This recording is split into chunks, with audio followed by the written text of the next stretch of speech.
Bonjour Dominique Bertinotti, merci d'être l'invité de TV5 Monde, ministre délégué à la famille au lendemain de la grande manifestation en faveur du mariage pour tous.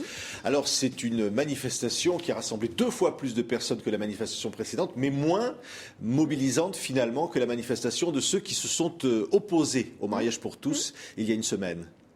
Oui, mais en même temps, il était important, je crois, de voir aussi qu'il y a des Français, indifféremment homosexuels ou hétérosexuels, qui sont pour cette loi. Ils ont voulu aussi manifester leur vision de la société aujourd'hui et leur soutien au projet de loi du gouvernement. Donc, je pense que c'est une bonne chose. Mais je le dis aussi très clairement, indépendamment de l'ensemble des manifestations, une loi sociétale n'est pas qu'une affaire de chiffres de manifestants. Oui, ça n'est pas une bataille de rue, comme on accuse parfois la droite de le faire. Pas du tout. Je pense que ce serait vraiment réduire la nature d'un débat, qui est un débat important et qui mérite autre chose que des caricatures. Oui. Jean-François Copé vous accuse d'avoir, je le cite, pris de haut la manifestation de ceux qui étaient contre. Écoutez, maintenant cela fait des mois et des mois où il n'y a pas un journal, une radio, une télévision où l'on entende les uns et les autres. Donc je pense que tout le monde est en capacité de se faire une opinion. Vous avez vu que dans les plus récents sondages d'opinion, on voit même remonter un soutien pour cette réforme. Maintenant est arrivé le temps du débat parlementaire. Allons jusqu'au bout de ce débat parlementaire et peut-être passons ensuite à autre chose. Alors cela veut dire que donc à partir de demain, au moins pour 12 jours, vous n'allez plus beaucoup dormir, Madame la Ministre. C'est exact. Ça s'annonce extrêmement long. Il y a 5400 amendements qui ont été déposés par l'opposition. Vous diriez que c'est de l'obstruction, comme le dit la ministre de la Justice? Oui, c'est la volonté de vouloir enliser un débat, de vouloir peut-être le polluer par plein de choses qui n'ont rien à voir. Mais il faut savoir que nous sommes profondément déterminés, nous y passerons le temps qu'il faudra et nous espérons que le débat restera de qualité. Oui, il y a la crainte de vous faire avoir en n'étant pas présent. Est-ce que la présence sera assurée? On dit que Bruno Le Roux, le patron des députés socialistes, a envoyé des textos en disant attention, il faudra être là, y compris les week-ends. Moi, je fais tout à fait confiance aux députés. Je pense qu'ils ont bien pris la mesure de l'importance de cette réforme sociétale et je pense qu'ils auront le comportement en conséquence. Alors, beaucoup disent, et notamment ceux qui sont évidemment contre ce mariage, qu'il va ouvrir la voie à la procréation médicalement assistée.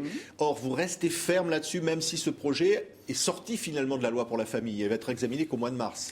Il y a deux choses différentes. Aujourd'hui, nous allons examiner l'ouverture du mariage et de l'adoption aux couples de même sexe. Ça, c'est l'objet de la loi.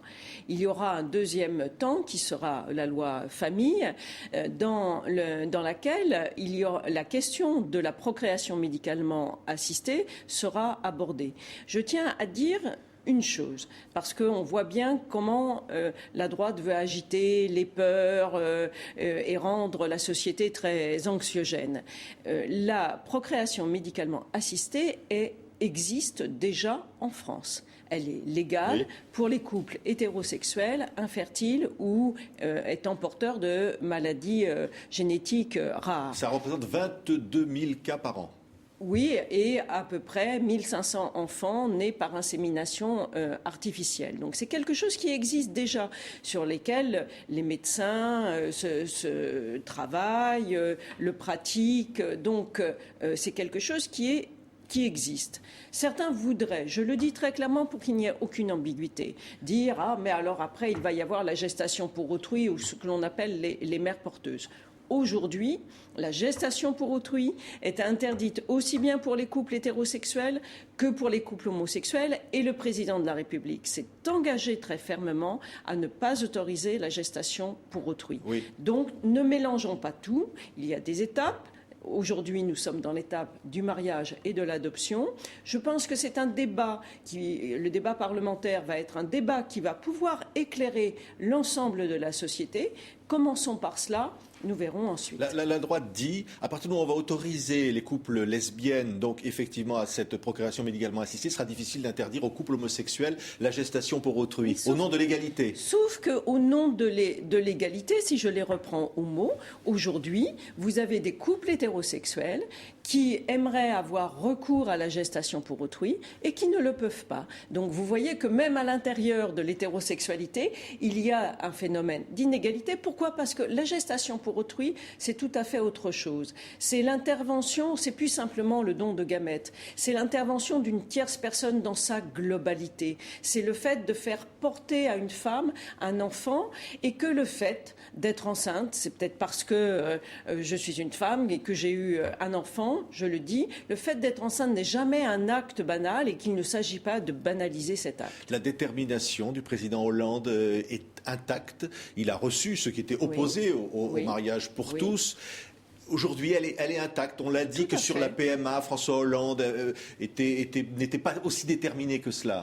Mais vous savez, il est quand même assez étonnant, et je l'ai dit hier, par exemple, à Henri Guénaud.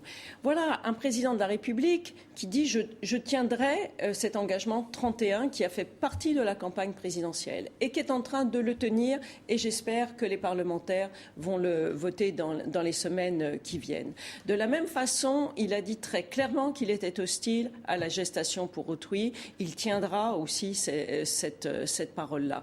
Donc faisons confiance à la parole politique. Moi, je crois beaucoup à la restauration de la crédibilité de la parole politique. Chaque chose en son temps. Nous sommes dans le temps du mariage et de l'adoption. Et la PMA sera adoptée avant la fin de l'année.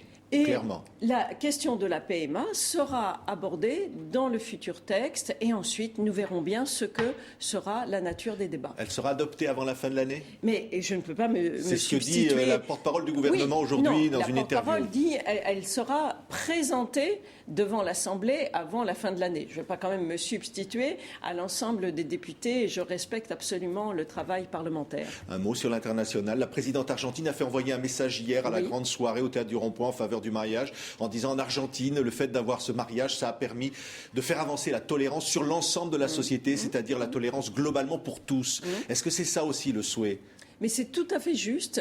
Ce qu'elle a dit, c'est que cette réforme sociétale, c'est une avancée pour tous, c'est une progression vers effectivement l'égalité, vers la reconnaissance que certains critères qui sont des critères de différence ne doivent pas donner droit à des discriminations. Nous sommes en train de supprimer une de ces discriminations et elle a entièrement raison. C'est pas qu'un phénomène spécifiquement français. C'est très bien qu'elle ait envoyé ce message. Ça se pratique aussi en Afrique du Sud, ça se pratique aussi au Mexique, en Uruguay. On voit bien que c'est un phénomène plus général où nos concitoyens à la fois veulent faire famille, mais veulent aussi bénéficier d'une protection juridique. Vous avez peur de la montée de l'homophobie en ce moment ? Il faut toujours être vigilant sur tout ce qui est propos discriminatoires. Et quelquefois, je peux vraiment comprendre qu'au travers de détours, de choses comme cela, les homosexuels se sentent profondément atteints dans leur dignité. J'entends aussi à droite des hommes et des femmes qui veulent être très attentifs à ne pas aller dans ces dérives homophobes. Tant mieux. Mais j'ai aussi envie de leur dire, et puisque voilà, tout le monde reconnaît, aime les homosexuels, alors même droit, même devoir. Merci Dominique Bertinotti, ministre délégué à la famille, d'avoir été l'invité de TV5 Monde. Merci.